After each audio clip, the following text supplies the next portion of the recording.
ओम अज्ञानतिमिरान्धस्य ज्ञानाञ्जनशलाकया चक्षुरुन्मीलितं येन तस्मै श्रीगुरवे नमः। नमो विष्णुपादाय कृष्णप्रेष्ठाय भूतले श्रीमते भक्तिवेदान्तस्वामिन्निति नामिने। नमस्ते सारस्वते देवे गौरवाणी प्रचारिणे निर्विशेष शून्यवादी पाश्चात्यदेशतारिणे। जय श्री कृष्ण चैतन्य प्रभु नित्यानंद श्री अद्वैत गदाधर श्रीवासादि गौरभक्तवृंद। हरे कृष्ण कृष्ण कृष्ण हरे हरे हरे राम राम राम हरे हरे। ಎಲ್ಲರಿಗೂ ಸ್ವಾಗತ. ಸೊ ಈ ಸೆಷನ್ಸ್ಗಳಲ್ಲಿ ನಾವು ಮೊದಲನೇದಾಗಿ ಜನನ ಮರಣಗಳಾಚೆ ಈ ಪುಸ್ತಕವನ್ನ ಶುರು ಮಾಡ್ತೀವಿ.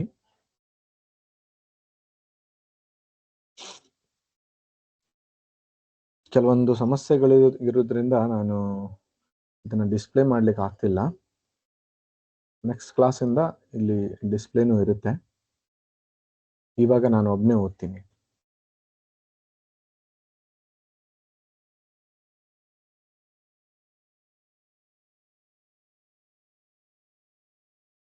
ಪುಸ್ತಕದ ಹೆಸರು ಜನನ ಮರಣಗಳಾಚೆ.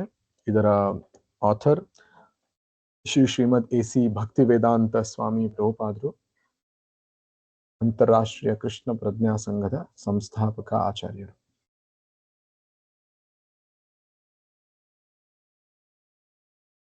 ಇದರ ಬಗ್ಗೆ ಪ್ರಭುಪಾದರು ಸಣ್ಣದಾಗಿ ಈ ಪುಸ್ತಕದ ಬಗ್ಗೆ ಇದೆ, ಇದರಲ್ಲಿ ಏನಿದೆ ಅಂತ. ಮರಣಾನಂತರ ಆತ್ಮವು ಕೈಗೊಳ್ಳುವ ವಿಸ್ಮಯಕಾರಿ ಪಯಣವನ್ನು ಕುರಿತು ಭಾರತದ ಸುಪ್ರಸಿದ್ಧ ವೇದವಿದರು ಈ ಕೃತಿಯಲ್ಲಿ ಆಶ್ಚರ್ಯಕಾರಿ ಪುರಾವೆಗಳನ್ನು ಒದಗಿಸುತ್ತಾರೆ. ಆತ್ಮವು ಯಾವ ಪರಿಯಲ್ಲಿ ಒಂದು ದೇಹ ಬಿಟ್ಟು ಇನ್ನೊಂದಕ್ಕೆ ಪಯಣಿಸುತ್ತದೆ ಎಂಬುದರ ರಹಸ್ಯವನ್ನು ಶ್ರೀಮದ್ ಎ.ಸಿ. ಭಕ್ತಿವೇದಾಂತ ಸ್ವಾಮಿ ಪ್ರಭುಪಾದರು ಪ್ರಸ್ತುತ ಕೃತಿಯಲ್ಲಿ ವಿವರಿಸುತ್ತಾರೆ. ಜನನ ಮರಣಗಳ ಚಕ್ರಾವರ್ತನವನ್ನು ಕೊನೆಗೊಳಿಸಿಕೊಂಡು ನಮ್ಮ ಪರಮಧಾಮವನ್ನು ನಾವು ಮುಟ್ಟುವ ಬಗೆಗಿನ ವಿವರವು ಈ ಕೃತಿಯಲ್ಲಿ ಇದೆ. ಈ ಪುಸ್ತಕದಲ್ಲಿ ಏನಿದೆ, ಮೊದಲನೇದಾಗಿ ಆತ್ಮ, ನಮ್ಮ ಅಸ್ತಿತ್ವ, ನಾವು ಯಾರು, ಆಮೇಲೆ ಆತ್ಮ ಯಾವ ರೀತಿ ಒಂದು ದೇಹವನ್ನ ಬಿಟ್ಟು ಇನ್ನೊಂದು ದೇಹಕ್ಕೆ ಹೋಗುತ್ತದೆ, ಇದರ ರಹಸ್ಯ. ಯಾಕಂದ್ರೆ ಇದನ್ನ ರಹಸ್ಯ ಅಂತ ಯಾಕೆ ಹೇಳಿದ್ದಾರೆ? ಇಡೀ ಭಗವದ್ಗೀತೆಯಲ್ಲೇ 3 ರೀತಿಯ ರಹಸ್ಯ ಜ್ಞಾನವಿದೆ. 3 ರೀತಿಯ ರಹಸ್ಯ ಜ್ಞಾನ ಯಾವ್ಯಾವುದು?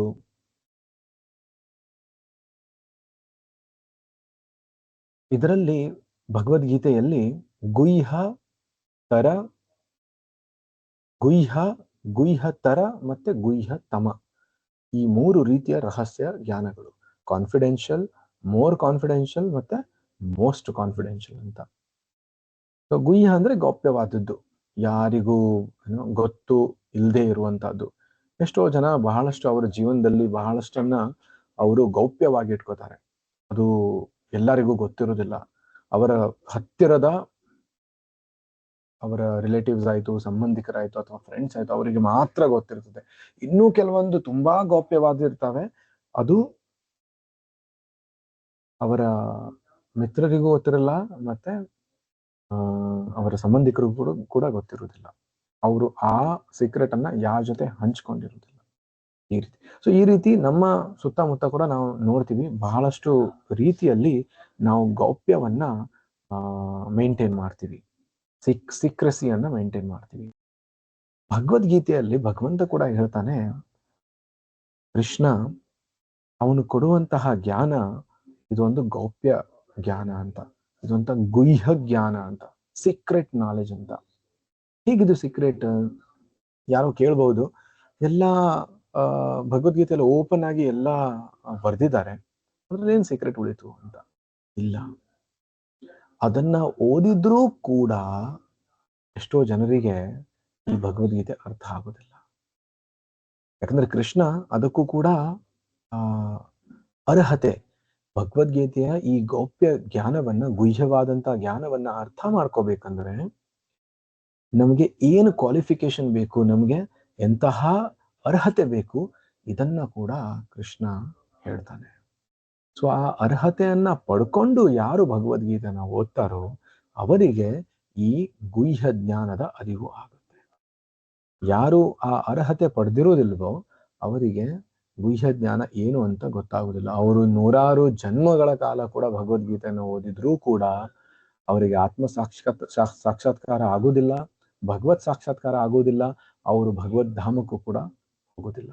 ಹಾಗಾಗಿ ಈ ಗೌಪ್ಯವಾದ ಜ್ಞಾನವನ್ನ ನಾವು ಅರ್ಥ ಮಾಡ್ಕೋಬೇಕಂದ್ರೆ ಭಗವಂತ ಹೇಳ್ತಾನೆ, ಭಕ್ತಾನಾಂ ಅಭಿಜಾನೋಸ್ಮಿ, ಭಕ್ತಾನಾಂ, ಭಕ್ತನಾಗಿ ಮಾತ್ರ ನನ್ನನ್ನ ನೀವು ತಿಳ್ಕೋಬಹುದು. ಯಾವಾನ್ ಯಶ್ಚಾಸ್ಮಿ ತತ್ವತಃ, ನನ್ನನ್ನ ತತ್ವತವಾಗಿ ನೀವು ತಿಳ್ಕೋಬೇಕು ಅಂದ್ರೆ ನೀವು ಭಕ್ತಿಯಿಂದ ಮಾತ್ರ ತಿಳ್ಕೋಬೇಕು.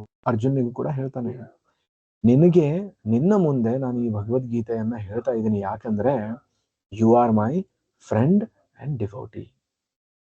ನೀನು ನನ್ನ ಸಖಾ, ಭಕ್ತೋ ಸೀಮೆ ಸಖಾ ಚೇತಿ ರಹಸ್ಯಂ ಹಿ ಏತದುತ್ತಮಂ. ಈ ಉತ್ತಮ ರಹಸ್ಯವನ್ನ ನಾನು ನಿನಗೆ ಹೇಳ್ತಾ ಇದ್ದೀನಿ ಅರ್ಜುನ, ಯಾಕಂದ್ರೆ ನೀನು ನನ್ನ ಮಿತ್ರ, ಆತ್ಮೀಯ ಮಿತ್ರ, ಮತ್ತೆ ನನ್ನ ಭಕ್ತನಾಗಿದ್ದೀಯಾ. ನಾವು ಕೂಡ ಈ ರಹಸ್ಯಂ ಹಿ ಏತದ್ ಉತ್ತಮಂ, ಈ ಉತ್ತಮ ರಹಸ್ಯವನ್ನ ನಾವು ಅರ್ಥ ಮಾಡ್ಕೋಬೇಕಂದ್ರೆ ನಾವು ಭಗವಂತನ ಭಕ್ತ ಆಗಿರ್ಲೇಬೇಕು. ಭಗವಂತನ ಭಕ್ತನಾಗಿರ್ಲಿಲ್ಲ ಅಂದ್ರೆ ನಮಗೆ ಈ ಭಗವದ್ಗೀತೆಯ ಗುಹ್ಯ ಜ್ಞಾನವನ್ನ ಎಷ್ಟೋ ಸಲ ಓದಿದ್ರು ಕೂಡ ಇದು ನಮಗೆ ಅರ್ಥ ಆಗುದಿಲ್ಲ. ನಾವು ಸಂಸ್ಕೃತದಲ್ಲಿ ದೊಡ್ಡ ಸ್ಕಾಲರ್ ಆದ್ರೂ ಕೂಡ, ದೊಡ್ಡ ಪಂಡಿತರಾದ್ರೂ ಕೂಡ ಈ ಭಗವದ್ಗೀತೆ ಅರ್ಥ. ಸೊ ಈ ಭಗವದ್ಗೀತೆಯಲ್ಲಿ 3 ರೀತಿಯ ನಾನು ಜ್ಞಾನವನ್ನ ಹೇಳಿದೆ. ಗುಹ್ಯ, ಗುಹ್ಯತರ ಮತ್ತೆ ಗುಹ್ಯತಮ. ಈ ಗುಹ್ಯ ಜ್ಞಾನ ಅಂದ್ರೆ ಏನು, ಗುಹ್ಯತರ ಜ್ಞಾನ ಅಂದ್ರೆ ಏನು, ಗುಹ್ಯತಮ ಜ್ಞಾನ ಅಂದ್ರೆ ಏನು, ಇದು ನಮಗೆ ಭಗವದ್ಗೀತೆಯಲ್ಲಿ ಬೇರೆ ಬೇರೆ ಕಡೆ ಗೊತ್ತಾಗುತ್ತೆ. ಮೊದಲನೇದಾಗಿ the first secret of knowledge, ಜ್ಞಾನದಲ್ಲೇ ಮೊದಲನೆಯ ಗುಹ್ಯವಾದಂತ ಜ್ಞಾನ ಏನಂದ್ರೆ ಆತ್ಮಜ್ಞಾನ. ಎಷ್ಟೋ ಜಗತ್ತಿನಲ್ಲಿ ನಾವು ತುಂಬಾ ಜನ ನೋಡ್ತೀವಿ, ನಮ್ಮ ಸುತ್ತಮುತ್ತ ಕೂಡ ತುಂಬಾ ಇಂಟೆಲಿಜೆಂಟ್ ಜನ ಕಾಣ್ತಾರೆ, ಭೌತಿಕವಾಗಿ ತುಂಬಾ ಇಂಟೆಲಿಜೆಂಟ್ ಜನ ಕಾಣ್ತಾರೆ, ಆದ್ರೆ ಅವರಿಗೆ ಆತ್ಮದ ಜ್ಞಾನ ಇರುವುದಿಲ್ಲ. ಅವರಿಗೆ ನೀವು ಎಷ್ಟೋ ಸಲ ನೀವು ವಿಸ್ತಾರವಾಗಿ ಹೇಳಲಿಕ್ಕೆ ಪ್ರಯತ್ನ ಪಟ್ಟರು ಕೂಡ ಅವರ ಭೌತಿಕ ಬುದ್ಧಿಗೆ ಅದು, ಅದರ ಭೌತಿಕ ಬುದ್ಧಿಯ ಬೌಂಡ್ರಿ ಒಳಗಡೆ ಅದು ಬರುವುದಿಲ್ಲ. ಸೊ ಹಾಗಾಗಿ ಇದಕ್ಕೆ ಗೌಪ್ಯ ಜ್ಞಾನ ಅಂತ ಹೇಳ್ತಾರೆ. ಅಧ್ಯಾಯ 1. ಈ ಅಧ್ಯಾಯದ ಹೆಸರೇನೆಂದ್ರೆ, ಈ ಪುಸ್ತಕದ ಹೆಸರೇನು, ಜನನ ಮರಣಗಳ ಆಚೆ, ಬಿಯಾಂಡ್ ಬರ್ತ್ ಅಂಡ್ ಡೆತ್. ಈ ಜನನ ಮತ್ತೆ ಮರಣ ಅಂದ್ರೆ ಒಂದು ಒಂದು ಕಡ್ಡಿ ಅಥವಾ ಒಂದು ಥ್ರೆಡ್ ತಗೊಳ್ಳಿ, ಒಂದು ದಾರ, ಆ ದಾರಕ್ಕೆ 2 ಎಂಡ್ಸ್ ಇರ್ತವೆ, 2 ಕಾರ್ನರ್ ಇರ್ತವೆ.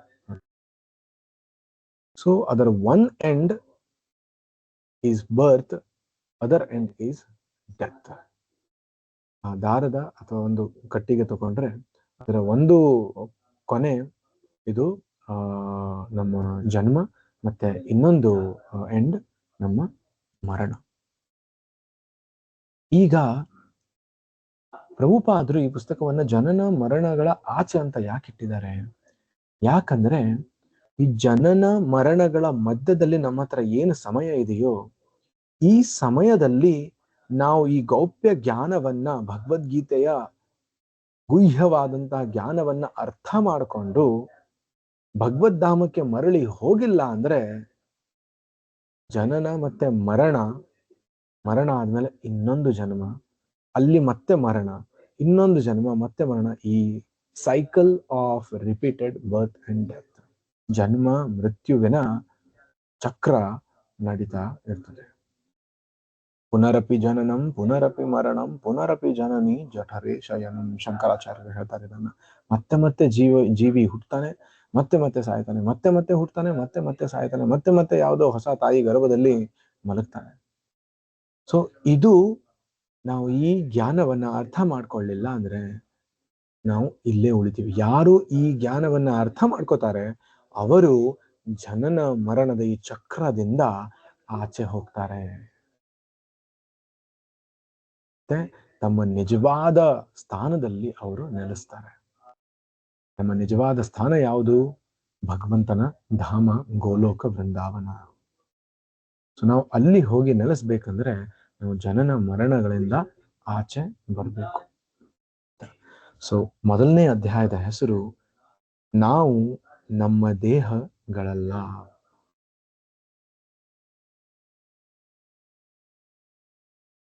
ನಾವು ನಮ್ಮ ದೇಹ ಅಲ್ಲ. ಈ ಅಧ್ಯಾಯದ ಹೆಸರು ಯಾಕೆ ಬಂತು ನಾವು ಈ ದೇಹ ಅಲ್ಲ, ನಾವು ದೇಹಗಳಲ್ಲ ಅಂತ? ಈ ಇಡೀ ಪುಸ್ತಕ ಪ್ರಭುಪಾದರು ಬರೆದಿರುವಂತ ಪ್ರತಿಯೊಂದು ಪುಸ್ತಕ ಕೂಡ ಭಗವದ್ಗೀತೆ, ಭಾಗವತ ಮತ್ತೆ ಎಲ್ಲಾ ವೈದಿಕ ಗ್ರಂಥದ ಮೇಲೆ ಆಧಾರಿತವಾಗಿದೆ. ಹಾಗಾಗಿ ವಿಶೇಷವಾಗಿ ಈ ಪುಸ್ತಕವು ಭಗವದ್ಗೀತೆ ಮೇಲೆ ಆಧಾರಿತವಾಗಿದೆ. ಯಾಕಂದ್ರೆ ಜನ್ಮ ಮರಣ ಮತ್ತು ಆತ್ಮ ಈ ಜ್ಞಾನವನ್ನ ಭಗವದ್ಗೀತೆಯಲ್ಲಿ ತುಂಬಾ ಚೆನ್ನಾಗಿ, ತುಂಬಾ ವಿಸ್ತಾರವಾಗಿ ಭಗವಂತ ಕೊಡ್ತಾನೆ. ಸೊ ಹಾಗಾಗಿ ಈ ಪ್ರತಿಯೊಂದು ಅಧ್ಯಾಯದಲ್ಲಿ ನಾವು ನೋಡ್ತೀವಿ ಪ್ರಭುಪಾದರು ಭಗವದ್ಗೀತೆಯಿಂದ ಕೆಲವೊಂದು ಶ್ಲೋಕಗಳನ್ನ ಹೇಳಿ ಅದನ್ನ ವಿವರಿಸ್ತಾ ಇದ್ದಾರೆ. ಸೊ ನಾವು ನಮ್ಮ ದೇಹಗಳು ಅಲ್ಲ. ಈ ಒಂದು ಜ್ಞಾನ ಏನಿದೆ ಇದು ಕೃಷ್ಣ ಅರ್ಜುನನಿಗೆ ಕೊಡುವಂತಹ ಮೊದಲನೆಯ ಪಾಠ. ಇಡೀ ಭಗವದ್ಗೀತೆಯಲ್ಲಿ ಭಗವಂತ ಯಾವಾಗ ತನ್ನ ಅಮೃತ ವಾಣಿಯಿಂದ ಗೀತೆಯ ಬೋಧನೆಗಳನ್ನು ಮಾಡಲಿಕ್ಕೆ ಶುರು ಮಾಡ್ತಾನೋ ಆವಾಗ ಮೊದಲನೆಯ ಬೋಧನೆ, ಮೊದಲನೆಯ ಪಾಠ ಏನಂದ್ರೆ ನಾವು ಈ ದೇಹಗಳಲ್ಲ, ನಾವೆಲ್ಲರೂ ಕೂಡ ಆತ್ಮ. ಆ ಶ್ಲೋಕದ ಜೊತೆನೆ ಈ ಅಧ್ಯಾಯ ಶುರು ಆಗುತ್ತೆ, ಪ್ರಾರಂಭ ಆಗುತ್ತೆ.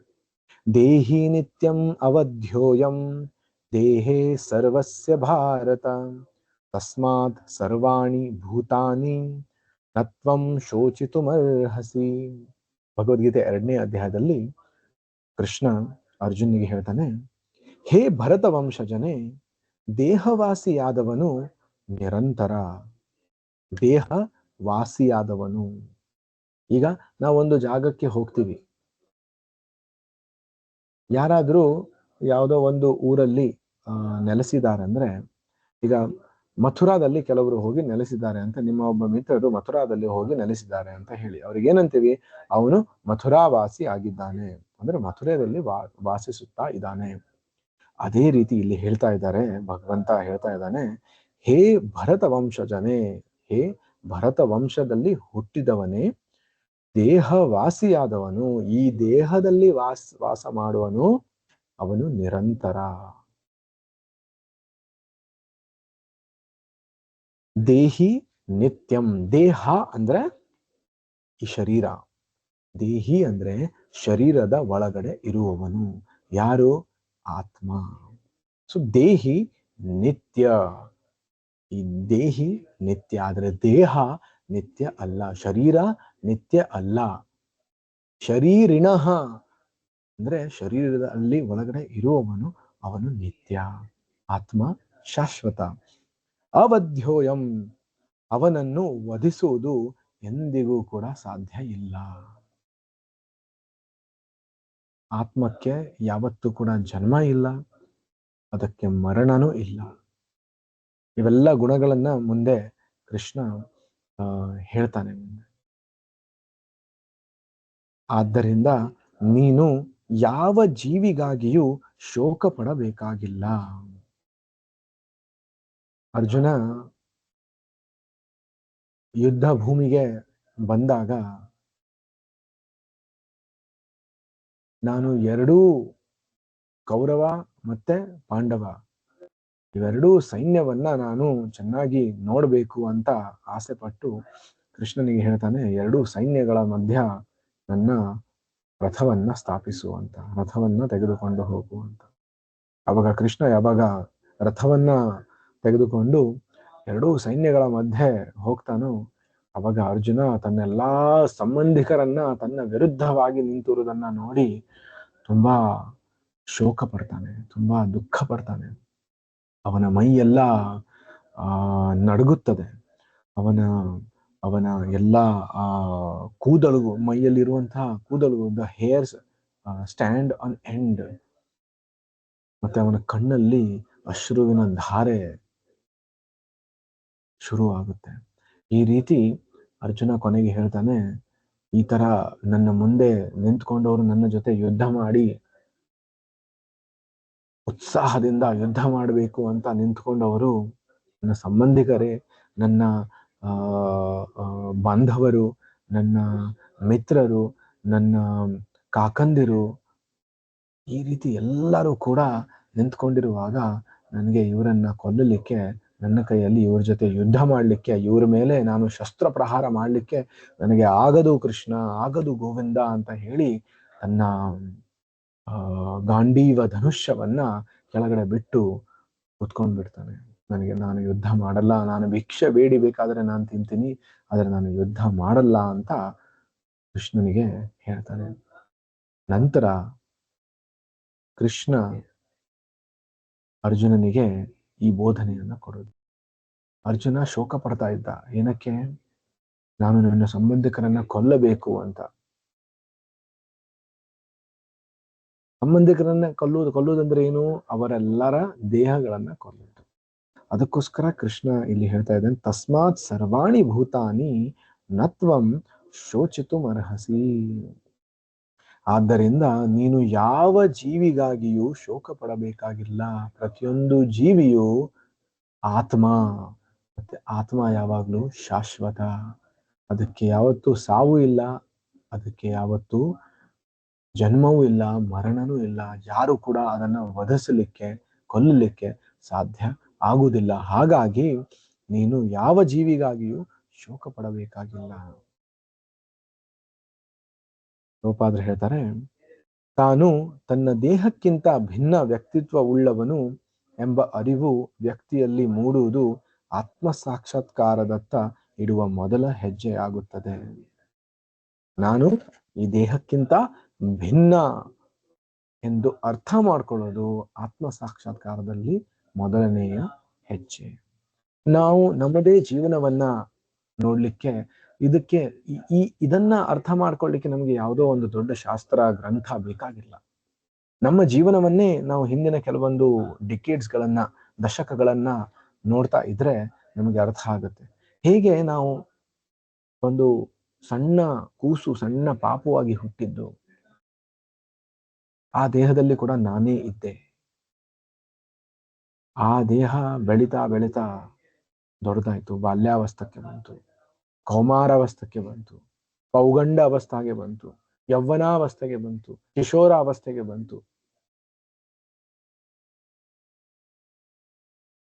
ದೇಹ ಬೇರೆ ಬೇರೆ ಬೇರೆ ಬೇರೆ ನಾವು ನೋಡಿದೀವಿ. ಬಾಲ್ಯಾವಸ್ಥೆಯಲ್ಲಿ ಬೇರೆ ದೇಹ ಇತ್ತು, ಕೌಮಾರಾವಸ್ಥೆಯಲ್ಲಿ ಬೇರೆ ದೇಹ ಇತ್ತು, ಪೌಗಂಡ ಅವಸ್ಥೆಯಲ್ಲಿ ಬೇರೆ ದೇಹ ಇತ್ತು, ಕಿಶೋರ ಅವಸ್ಥೆಯಲ್ಲಿ ಬೇರೆ ದೇಹ ಇತ್ತು. ನಮ್ಮದೇ ದೇಹವನ್ನು ನೋಡ್ಕೊಳ್ಳಿ, ಈ ದೇಹ ಇಲ್ಲ, ಈ ದೇಹನೇ ಬೇರೆ, ಆ ದೇಹನೇ ಬೇರೆ. ಈ ರೀತಿ ನೋಡಿದಾಗ ಒಬ್ಬ ಸ್ವಲ್ಪ ಆದ್ರೂ ಬುದ್ಧಿ ಇರುವ ಮನುಷ್ಯನಿಗೆ ಅರಿವಾಗುತ್ತೆ, ಅಯ್ಯೋ ನಾನು ನನ್ನನ್ನ, ಇದೇ ದೇಹವನ್ನ ನಾನು ಚಿಕ್ಕಂದಿನಿಂದ ನೋಡ್ತಾ ಇದ್ದೀನಿ, ಆದ್ರೆ ನಾನು ವ್ಯಕ್ತಿತ್ವ ನಂದು ಅದೇ ಆಗಿದೆ, ಅದರ ದೇಹ ಬದಲಾಗಿದೆ. ಇದು ಆತ್ಮ.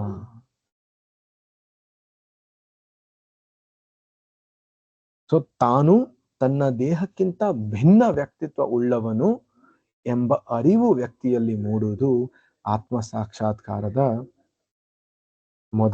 ಮೊದಲನೆಯ ಹೆಜ್ಜೆಯಾಗುತ್ತದೆ. ಮರಣವನ್ನು ಮೀರಿ ಅದರಾಚೆಗಿನ ಆಧ್ಯಾತ್ಮಿಕ ಜಗತ್ತನ್ನು ಪ್ರವೇಶಿಸ ಬಯಸುವನು ಯಾರಿಗೆ ಆದರೂ ನಾನು ಈ ದೇಹವಲ್ಲ, ಒಂದು ಚೇತನಾತ್ಮ ಎನ್ನುವುದು ಮೊಟ್ಟ ಮೊದಲು ಮಾಡಬೇಕಾದ ತಿಳುವಳಿಕೆ. ಯಾರಿಗೆ ಈ ಜನ್ಮ ಮತ್ತು ಮೃತ್ಯುವಿಂದ ಆಚೆ ಹೋಗ್ಬೇಕು ಅಂತ, ಭಗವದ್ಧಾಮಕ್ಕೆ ಮರಳಿ ಹೋಗಬೇಕು ಅಂತ ಯಾರಿಗೆ ಆಸೆ ಇದೆಯೋ, ನಾನು ಈ ದೇಹ ಅಲ್ಲ, ನಾನು ಒಬ್ಬ ಚೇತನಾತ್ಮ ಎನ್ನುವುದು ಮೊಟ್ಟ ಮೊದಲು ಮೂಡಬೇಕಾದ ತಿಳುವಳಿಕೆ. ಬಹಳಷ್ಟು ಜನ ತುಂಬಾ ಬೇರೆ ಬೇರೆ ರೀತಿಯಲ್ಲಿ ಇದು ಆಧ್ಯಾತ್ಮ ಬಹಳಷ್ಟು ಸಂಘಗಳನ್ನ ಮಾಡಿಕೊಂಡು ಆಧ್ಯಾತ್ಮಿಕ ಜ್ಞಾನವನ್ನ ಹಂಚ್ತಾ ಇರ್ತಾರೆ. ಆದ್ರೆ ಎಷ್ಟೋ ಸಲ ಅವರಿಗೆ ಈ ಜ್ಞಾನ ಇರುವುದಿಲ್ಲ. ಆಧ್ಯಾತ್ಮಿಕತೆಯ ಹೆಸರಲ್ಲಿ ದೇಹ ಸ್ತರದ ಮೇಲೆ ಹಲವಾರು ಚಟುವಟಿಕೆಗಳಲ್ಲಿ ತೊಡಗಿರ್ತಾರೆ. ಆದ್ರೆ ನಿಜವಾಗ್ಲೂ ನನ್ನ ಅಸ್ತಿತ್ವ ಏನು ಎಂದು ನಾವು ಅರ್ಥ ಮಾಡ್ಕೊಳ್ಳೋದಿಲ್ಲ. ಹಾಗಾಗಿ ಯಾರಾದ್ರೂ ಆಧ್ಯಾತ್ಮಿಕ ಜೀವನವನ್ನ ಪ್ರಾರಂಭ ಮಾಡಬೇಕು ಅಂತ ಅನ್ಕೊಂಡ್ರೆ ಮೊದಲನೆಯ ಹೆಜ್ಜೆ ಏನಂದ್ರೆ, ನಾನು ಈ ದೇಹ ಅಲ್ಲ, ನಾನೊಬ್ಬ ಆತ್ಮ, ನಾನೊಬ್ಬ ಚೇತನ ಆತ್ಮ, ನನಗೆ ಹುಟ್ಟಿಲ್ಲ, ನನಗೆ ಸಾವಿಲ್ಲ. ಆವಾಗ ನಾನು ನನ್ನ ನಿಜವಾದ ಆನಂದವನ್ನ, ನಿಜವಾದ ಜ್ಞಾನವನ್ನ, ನಿಜವಾದ ಅಸ್ತಿತ್ವವನ್ನ ನಾನು ಕಂಡು ಹಿಡಿಲಿಕ್ಕೆ ಸಾಧ್ಯ ಆಗುತ್ತೆ. ಇಲ್ಲ ಅಂದ್ರೆ ಈ ದೇಹ ಸ್ತರದಲ್ಲಿ ನಿಂತ್ಕೊಂಡು, ಒಂದು ಪ್ರಾಣಿಗಳ ಸ್ತರದಲ್ಲಿ ನಿಂತ್ಕೊಂಡು, ಪ್ರಾಣಿಗಳೇ ಮಾಡುವಂತ ಎಲ್ಲಾ ಚಟುವಟಿಕೆಗಳನ್ನ ಮಾಡಿಕೊಂಡು ನಾನೊಬ್ಬ ಯೋಗಿ, ನಾನೊಬ್ಬ ಸಾಧಕ, ನಾನೊಬ್ಬ ಆಧ್ಯಾತ್ಮವಾದಿ ಅಂತ ಹೇಳ್ಕೊಂಡ್ರೆ ಅದರಿಂದ ಯಾವ ಲಾಭವೂ ಆಗುದಿಲ್ಲ. ಹೀಗಿರುತ್ತಾ ನಾನು ಈ ದೇಹ ಅಲ್ಲ ಎಂದು ಬಾಯಲ್ಲಿ ಹೇಳಿಬಿಟ್ಟರೆ ಸಾಲದು. ಎಷ್ಟು ಚೆನ್ನಾಗಿ ಶ್ರೀಲ ಪ್ರಭುಪಾದರು, ನಾವು ಕೂಡ ಕೆಲವೊಂದು ಪುಸ್ತಕಗಳನ್ನ ಓದಿದ್ಮೇಲೆ ನಮ್ಮ ಪ್ರತಿ ಸಲ ಯಾರು ಸಿಕ್ಕಿದ್ರು ಕೂಡ ನಾವು ಹೇಳ್ತಾ ಇರ್ತೀವಿ, ನಾನು ದೇಹ ಅಲ್ಲ, ನಾನು ದೇಹ ಅಲ್ಲ, ನಾನು ಆತ್ಮ ಅಂತ. ಆದ್ರೆ ಇದು ಬರೇ ಬಾಯಿ ಮಾತಿಗೆ ಮಾತ್ರ ಸೀಮಿತ ಆಗಿರಬಾರ್ದು, ಇದರ ಸಾಕ್ಷಾತ್ಕಾರ ಕೂಡ ನಮ್ಗೆ ಆಗ್ಬೇಕು. ನಾನು ಈ ದೇಹ ಅಲ್ಲ ಎಂದು ಬಾಯಲ್ಲಿ ಹೇಳಿಬಿಟ್ಟರೆ ಸಾಲದು, ಇದನ್ನು ಸಾಕ್ಷಾತ್ಕರಿಸಿಕೊಳ್ಳಬೇಕು. ಹೇಗೆ ಸಾಕ್ಷಾತ್ಕಾರ ಬೆಳೆಸಿಕೊಳ್ಳುವುದು? ಹೀಗೆ ಸಾಕ್ಷಾತ್ಕಾರ ಬೆಳೆಸಿಕೊಳ್ಳುವುದಿದೆಯಲ್ಲ, ಅದು ಮೇಲೆ ಕಾಣುವಷ್ಟು ಸರಳ ಕ್ರಿಯೆಯಲ್ಲ. ಈ ರೀತಿ ಸಾಕ್ಷಾತ್ಕಾರವನ್ನ ಮಾಡಿಕೊಳ್ಳುವುದು ನಾವು ಹೇಳುವಷ್ಟು ಸರಳ ಇಲ್ಲ. ನಾವು ದೇಹಗಳಲ್ಲ, ಪ್ರಜ್ಞಾವಂತ ಚೇತನಗಳು ಎನ್ನುವುದೇನೋ ಹೌದು. ಆದರೂ ನಾವು ಹೇಗೋ ಅಂತೂ ದೇಹವೆಂಬ ಒಂದು ಹೊದಿಕೆಯೊಳಗಡೆ ಸೇರಿಕೊಂಡು ಬಿಟ್ಟಿದ್ದೇವೆ. ಮರಣವನ್ನು ಮೀರಿದ ಸುಖ ಹಾಗೂ ಸ್ವಾತಂತ್ರ್ಯಗಳು ನಿಜವಾಗಿಯೂ ನಮಗೆ ಬೇಕಾಗಿದ್ದಲ್ಲ. ಮರಣವನ್ನು ಮೀರಿದ ಸುಖ ಹಾಗೂ ಸ್ವಾತಂತ್ರ್ಯಗಳು ನಿಜವಾಗಿಯೂ ನಮಗೆ ಬೇಕಾಗಿದ್ದಲ್ಲಿ ನಾವು ಪರಿಶುದ್ಧ ಪ್ರಜ್ಞಾವಂತರೆಂಬ ನಮ್ಮ ಸ್ವರೂಪ ಸ್ಥಿತಿಯಲ್ಲಿ ಭದ್ರವಾಗಿ ನೆಲೆಯೂರಿ ನಿಲ್ಲಬೇಕು. ನಾವು ಎಂದರೆ ಈ ದೇಹ ಎಂಬ ಕಲ್ಪನೆ ನಮ್ಮದಾಗಿದೆಯಾಗಿ ಸುಖದ ಬಗೆಗಿನ ನಮ್ಮ ಕಲ್ಪನೆಯು ಸನ್ನಿಗೆ ತುತ್ತಾದ ವ್ಯಕ್ತಿಯ ಮನಸ್ಸಿನ ಕಲ್ಪನೆಯಂತಿದೆ. ಏನನ್ನೂ ಮಾಡದೆ ನಿಷ್ಕ್ರಿಯರಾಗಿದ್ದು ಬಿಡುವುದು ದೇಹದ ಜೊತೆ ಗುರುತಿಸಿಕೊಳ್ಳುವ ನಮ್ಮ ಸನ್ನಿ ರೋಗಕ್ಕೆ ಮುದ್ದೆಂದು ಕೆಲವು ತತ್ವಜ್ಞಾನಿಗಳು ಹೇಳುತ್ತಾರೆ. ಲೌಕಿಕ ಚಟುವಟಿಕೆಗಳು ನಮ್ಮ ಯಾತನೆಗಳಿಗೆ ಮೂಲ ಕಾರಣ. ಯಾವಾಗ ಈ ದೇಹ ಸ್ತರದ ಮೇಲೆ ನಿಂತ್ಕೊಂಡು ಲೌಕಿಕ ಚಟುವಟಿಕೆಗಳನ್ನ ಮಾಡ್ತೀವೋ ಅದೇ ನಮ್ಮ ಯಾತನೆಗಳಿಗೆ, ನಮ್ಮ ದುಃಖಗಳಿಗೆ ಮೂಲ ಕಾರಣ. ಕಾರ್ಯ ಮಾಡದಿದ್ದರೆ ಫಲವೂ ಇರುವುದಿಲ್ಲ. ಆದ್ದರಿಂದ ನಿಷ್ಕ್ರಿಯತೆಯನ್ನು ಸಾಧಿಸಿ ಎನ್ನುವುದು ಈ ತತ್ವಜ್ಞಾನಿಗಳ ತರ್ಕ. ಪರಿಪೂರ್ಣತೆಯ ಬಗೆಗೆ ಈ ತತ್ವಜ್ಞಾನಿಗಳಿಗಿರುವ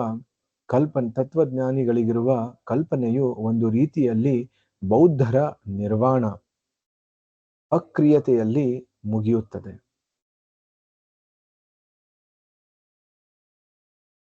ಪರಿಪೂರ್ಣತೆಯ ಬಗೆಗಿನ ಈ ತತ್ವಜ್ಞಾನಿಗಳಿಗೆ ಇರುವ ಕಲ್ಪನೆಯು ಒಂದು ರೀತಿಯಲ್ಲಿ ಬೌದ್ಧರ ನಿರ್ವಾಣ ಅಂದ್ರೆ ಏನು? ನಿರ್ವಾಣ ಅಂದ್ರೆ ನಾವು ಎಲ್ಲಿವರೆಗೆ ಕೆಲಸ ಮಾಡ್ತಾ ಇರ್ತೀವೋ ಅಲ್ಲಿವರೆಗೆ ಅಲ್ಲಿವರೆಗೆ ನಾವು ಇಂದ್ರಿಯಗಳನ್ನ ಬಳಸ್ತಾ ಇರ್ತೀವೋ ಅಲ್ಲಿವರೆಗೆ ನಮಗೆ ಬಂಧನ ಇರ್ತದೆ. ನಾವು ಎಲ್ಲಾ ಕೆಲಸವನ್ನ ಬಿಟ್ಟು ಬಿಡಬೇಕು. ಇಂದ್ರಿಯಗಳನ್ನ ಕಂಪ್ಲೀಟ್ ಆಗಿ ಕೆಲಸ ರಹಿತ ಮಾಡಬೇಕು. ಆವಾಗ ನಮಗೆ ಮೋಕ್ಷ ಸಿಗುತ್ತೆ, ನಿರ್ವಾಣ ಸಿಗುತ್ತೆ ಅನ್ನುವಂತಹದ್ದು ಈ ತತ್ವಜ್ಞಾನಿಗಳ ಕಲ್ಪನೆ. ಐಹಿಕ ಪಂಚಭೂತಗಳ ಸಂಯೋಜನೆಯಿಂದಾಗಿ ನಮ್ಮ ಈ ದೇಹವು ನಿರ್ಮಾಣವಾಗಿರುವುದಾಗಿಯೂ, ಆದ್ದರಿಂದ ಹೇಗಾದರೂ ಈ ಪಂಚಭೂತಗಳನ್ನು ಬೇರ್ಪಡಿಸಿಬಿಟ್ಟರೆ ಅಥವಾ ಅವನ್ನು ನಾಶಪಡಿಸಿಬಿಟ್ಟರೆ ನಮ್ಮ ಯಾತನೆಯ ಕಾರಣವನ್ನು ಕಿತ್ತು ಹಾಕಿದಂತೆಯೇ ಎಂದು ಬುದ್ಧನು ಹೇಳಿದ.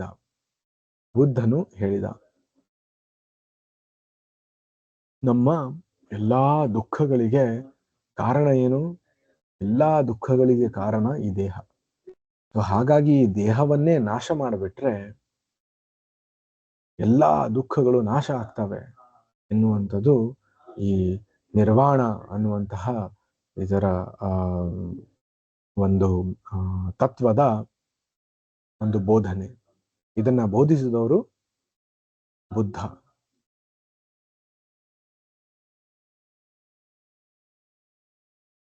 ನಮಗೊಂದು ಬಹುದೊಡ್ಡ ವಾಸದ ಮನೆ ಇದೆ ಎಂಬ ಕಾರಣ ಹಿಡಿದು ತೆರಿಗೆ ಇಲಾಖೆಯವರು ನಮ್ಮನ್ನು ಹಿಂಸಿಸುತ್ತಾರಲ್ಲವೇ?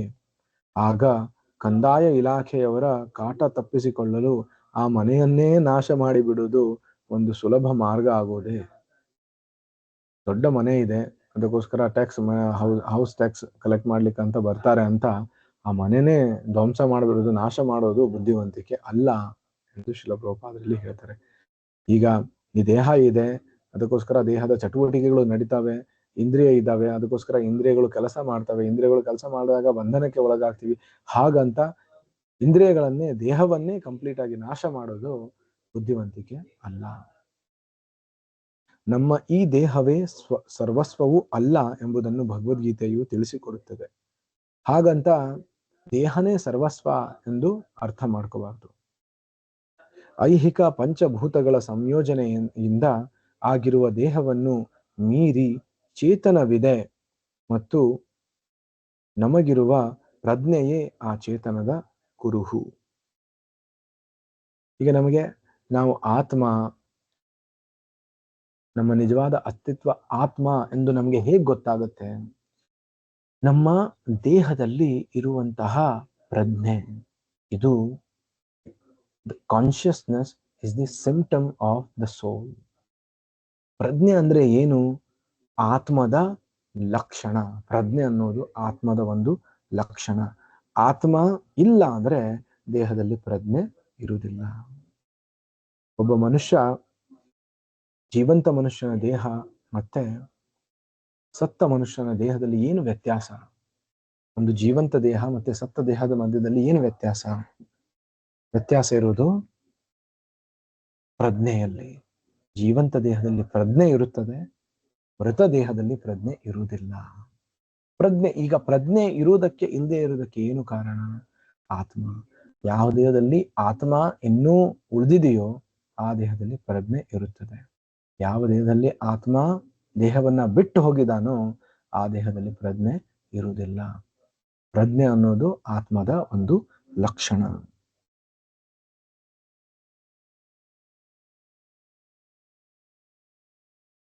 ಪ್ರಜ್ಞೆ ಇದೆ ಎನ್ನುವುದನ್ನು ನಿರಾಕರಿಸಲು ಬರುವುದಿಲ್ಲ. ಪ್ರಜ್ಞೆ ಇಲ್ಲದ ಶರೀರವು ಪಾರ್ಥಿವ ದೇಹವಷ್ಟೇ. ದೇಹದಿಂದ ಪ್ರಜ್ಞೆಯನ್ನು ತೆಗೆದು ಬಿಟ್ಟ ಕೂಡಲೇ ಬಾಯಿ ಮಾತನಾಡುವುದಿಲ್ಲ, ಕಣ್ಣಿಗೆ ನೋಟ ಇರುವುದಿಲ್ಲ ಮತ್ತು ಕಿವಿಗಳಿಗೆ ಶ್ರವಣ ಶಕ್ತಿ ಇರುವುದಿಲ್ಲ. ಇಷ್ಟನ್ನು ಒಂದು ಕೂಸು ಕೂಡ ಅರ್ಥ ಮಾಡಿಕೊಳ್ಳಬಹುದು. ಒಂದು ಸಲ ಆತ್ಮ ದೇಹ ಬಿಟ್ಟ ಕೂಡಲೇ ಒಬ್ಬ ಮನುಷ್ಯನ ಇಂದ್ರಿಯಗಳು ಕೆಲಸ ಮಾಡುವುದಿಲ್ಲ. ಕಣ್ಣುಗಳು ಕಾಣುವುದಿಲ್ಲ, ಕಿವಿಗಳು ಕೇಳುವುದಿಲ್ಲ, ಮೂಗು ಉಸಿರಾಡುವುದಿಲ್ಲ, ಕೈಗಳು ಓಡಾಡುವುದಿಲ್ಲ, ಕಾಲುಗಳು ನಡೆಯುವುದಿಲ್ಲ. ಇದನ್ನ ಒಂದು ಕೂಸು, ಒಂದು ಚಿಕ್ಕ ಮಗು ಕೂಡ ಅರ್ಥ ಮಾಡ್ಕೋಬಹುದು ಅಂತ ಶ್ರೀಲ ಪ್ರಭುಪಾದರು ಹೇಳ್ತಾರೆ. ದೇಹದ ಚೈತನ್ಯಕ್ಕೆ ಪ್ರಜ್ಞೆಯು ಅವಶ್ಯಕವೆನ್ನುವುದು ವಾಸ್ತವ. ಪ್ರಜ್ಞೆ ಎಂದರೇನು? ಶಾಖ ಹಾಗೂ ಹೊಗೆ, ಬೆಂಕಿಯ ಲಕ್ಷಣಗಳು. ಹೇಗೋ ಹಾಗೆ ಪ್ರಜ್ಞೆಯು ಆತ್ಮದ ಲಕ್ಷಣ. ಒಂದು ಕಡೆ ಬೆಂಕಿ ಇದೆ ಅಂದ್ರೆ ಅದರ ಸುತ್ತ ಬೆಳಕಿರುತ್ತೆ ಮತ್ತೆ ಶಾಖ ಇರುತ್ತೆ. ಹೀಗೆ ಬೆಳಕು ಮತ್ತೆ ಶಾಖ, light and heat are the symptoms of fire. ಬೆಳಕು ಮತ್ತೆ ಶಾಖ ಬೆಂಕಿಯ ಲಕ್ಷಣಗಳು. ಅದೇ ರೀತಿ ಪ್ರಜ್ಞೆ ಆತ್ಮದ ಲಕ್ಷಣ. ಕೃಷ್ಣ ಕೂಡ ಭಗವದ್ಗೀತೆಯಲ್ಲಿ ಹೇಳ್ತಾನೆ, ಈ ಪ್ರಜ್ಞೆ ನಮ್ಮ ಇಡೀ ದೇಹದಲ್ಲಿ ಆವರಿಸಿಕೊಂಡಿದೆ. ಈ ಪ್ರಜ್ಞೆ ಇರುವುದರಿಂದಲೇ ನಮಗೆ ನಾವು ಈ ದೇಹದಲ್ಲಿ ಇದ್ದೀವಿ, ನಮಗೆ ನೋವು ಮತ್ತೆ ಆನಂದ ಇವೆಲ್ಲದರ ನಮಗೆ ಅನುಭವ ಆಗುತ್ತೆ. ಪ್ರಜ್ಞೆ ಇಲ್ಲ ಅಂದ್ರೆ ಒಂದು ಡೆಡ್ ಬಾಡಿಗೆ ನೀವು ತಗೊಂಡು ಹೋಗಿ ಕಟ್ ಮಾಡಿದ್ರು ಕೂಡ ಅದಕ್ಕೆ ಏನೂ ಆಗುದಿಲ್ಲ, ಯಾಕಂದ್ರೆ ಪ್ರಜ್ಞೆ ಇಲ್ಲ, ಆತ್ಮ ಇಲ್ಲ.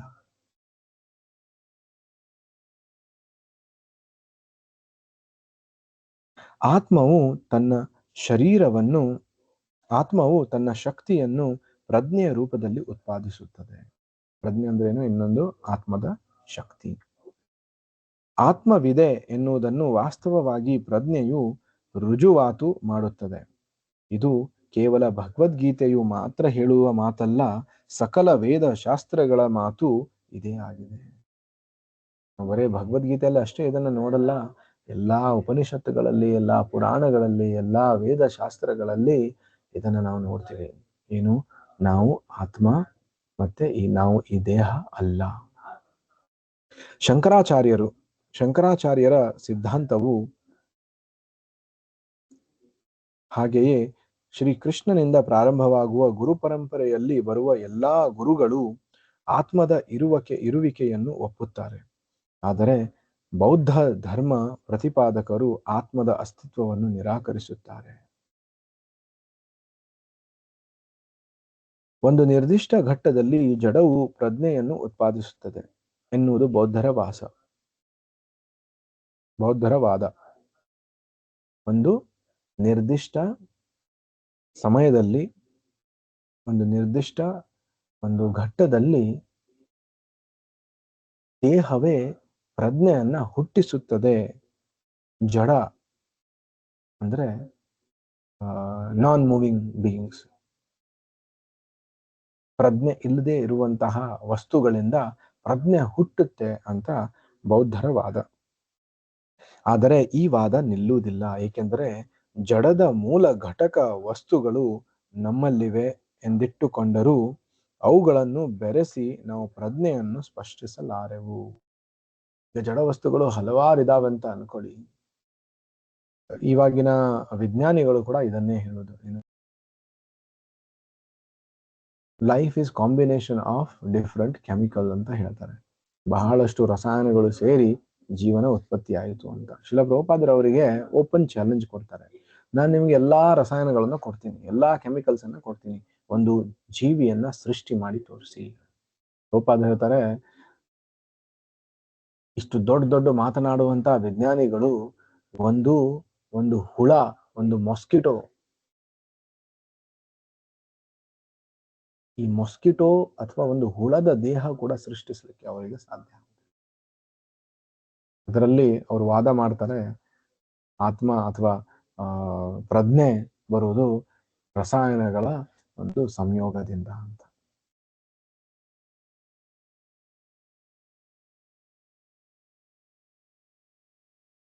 ಒಬ್ಬ ಮೃತ ವ್ಯಕ್ತಿಯಲ್ಲಿ ಎಲ್ಲಾ ಭೌತಿಕ ದ್ರವ್ಯಗಳು ಇರಬಹುದು, ಆದರೆ ಆ ವ್ಯಕ್ತಿಗೆ ನಾವು ಪ್ರಜ್ಞೆಯನ್ನು ನೀಡಲಾರೆವು. ನಮ್ಮ ಈ ದೇಹವು ಒಂದು ಯಂತ್ರದಂತಲ್ಲ. ಯಂತ್ರ ಒಂದರ ಬಿಡಿ ಭಾಗವೊಂದು ನಾದುರಸ್ತಿಯಾದಲ್ಲಿ ಆ ಭಾಗವನ್ನು ತೆಗೆದುಹಾಕಿ ಬೇರೆ ಒಂದನ್ನು ಜೋಡಿಸಬಹುದು. ಆಗ ಕೆಟ್ಟು ನಿಂತ ಯಂತ್ರವು ಮತ್ತೆ ಮೊದಲಿನಂತೆ ಕಾರ್ಯನಿರ್ವಹಿಸುತ್ತದೆ. ಆದರೆ ದೇಹದ ಚಲನವಲನಗಳು ನಿಂತು ಹೋಗಿ ಪ್ರಜ್ಞೆಯು ದೇಹವನ್ನು ತೊರೆದು ಹೋದಾಗ ದೇಹದ ಯಾವುದೋ ಒಂದು ಬಿಡಿ ಭಾಗವನ್ನು ಬದಲಾಯಿಸಿ ಪ್ರಜ್ಞೆಯನ್ನು ಪುನರ್ಜೀವನಗೊಳಿಸುವ ಸಾಧ್ಯತೆಯಂತೂ ಇಲ್ಲ. ಆತ್ಮವು ದೇಹಕ್ಕಿಂತ ಬೇರೆಯಾದುದು. ಆತ್ಮವು ಇರುವ ತನಕ ದೇಹವು ಚೇತನಾಯುಕ್ತವಾಗಿರುತ್ತದೆ. ಆದರೆ ಆತ್ಮವೇ ಇಲ್ಲದಾಗ ದೇಹವನ್ನು ಚೇತನಶೀಲವಾಗಿಡುವ ಸಾಧ್ಯತೆ ಇಲ್ಲ. ನಮಗಿರುವ ಸ್ಥೂಲ ಇಂದ್ರಿಯಗಳಿಂದ ನಾವು ಆತ್ಮವನ್ನು ಗ್ರಹಿಸಲಾರೆವು. ಆದ್ದರಿಂದ ಆತ್ಮವಿರುವುದನ್ನೇ ನಾವು ನಿರಾಕರಿಸಿ ಬಿಡುತ್ತೇವೆ. ನಾವು ನೋಡಲಿಕ್ಕೆ ಆಗದ ಎಂಥೆಂಥದೋ ಎಷ್ಟೆಷ್ಟೋ ವಿಷಯಗಳು ಜಗತ್ತಿನಲ್ಲಿವೆ. ಗಾಳಿಯನ್ನು ನಾವು ನೋಡಲಾರೆವು, ರೇಡಿಯೋ ತರಂಗಗಳನ್ನು ಕಾಣಲಾರೆವು, ಸೂಕ್ಷ್ಮ ರೋಗಾಣುಗಳು ಗಾಳಿಯಲ್ಲಿರುವುದನ್ನು ನಮ್ಮ ಮಂದ ಇಂದ್ರಿಯಗಳಿಂದ ನೋಡಲು ಬರುವುದಿಲ್ಲ. ನಾವು ನೋಡಲಾರೆವು ಎಂದ ಮಾತ್ರಕ್ಕೆ ಇವೆಲ್ಲ ಇಲ್ಲವೇ ಇಲ್ಲ ಎಂದು ಅರ್ಥ ಅಲ್ಲ. ಮಂದ ಇಂದ್ರಿಯಗಳ ಸಹಾಯದಿಂದ ನಾವು ಯಾವುದನ್ನು ಗ್ರಹಿಸಲಾಗುವುದಿಲ್ಲವೋ ಅಂತಹವುಗಳಲ್ಲಿ ಬಹಳಷ್ಟನ್ನು ಮೈಕ್ರೋಸ್ಕೋಪ್ ಮತ್ತಿತರ ಉಪಕರಣಗಳನ್ನು ಬಳಸಿ ಗ್ರಹಿಸಬಹುದು. ಒಂದು ಅಣುಗಾತ್ರವಿರುವ ಆತ್ಮವನ್ನು ಇಂದ್ರಿಯಗಳಾಗಲಿ ಉಪಕರಣಗಳಾಗಲಿ ಗ್ರಹಿಸಲಾರದೆ ಹೋದವು ಎಂದ ಮಾತ್ರಕ್ಕೆ ಆತ್ಮವೇ ಇಲ್ಲ ಎಂಬ ನಿರ್ಣಯಕ್ಕೆ ನಾವು ಬಂದು ಬಿಡಬಾರದು. ಎಲ್ಲ ಮೈಕ್ರೋಸ್ಕೋಪ್, ಟೆಲಿಸ್ಕೋಪ್ ಇದಲ್ಲಿ ಆತ್ಮ ನಮಗೆ ಹುಡುಕ್ಲಿಕ್ಕೆ ಕಾಣಲಿಕ್ಕೆ ಆಗ್ತಾ ಇಲ್ಲ ಅಂದ ಮಾತ್ರಕ್ಕೆ ಆತ್ಮದ ಅಸ್ತಿತ್ವನೇ ಇಲ್ಲ ಎಂದು ಹೇಳಲಿಕ್ಕೆ ಆಗುವುದಿಲ್ಲ. ಹೀಗಿದ್ದರೂ ಲಕ್ಷಣಗಳಿಂದ ಹಾಗೂ ಪರಿಣಾಮಗಳಿಂದ ಆತ್ಮದ ಇರುವಿಕೆಯನ್ನು ನಾವು ಗ್ರಹಿಸಬಹುದಾಗಿದೆ.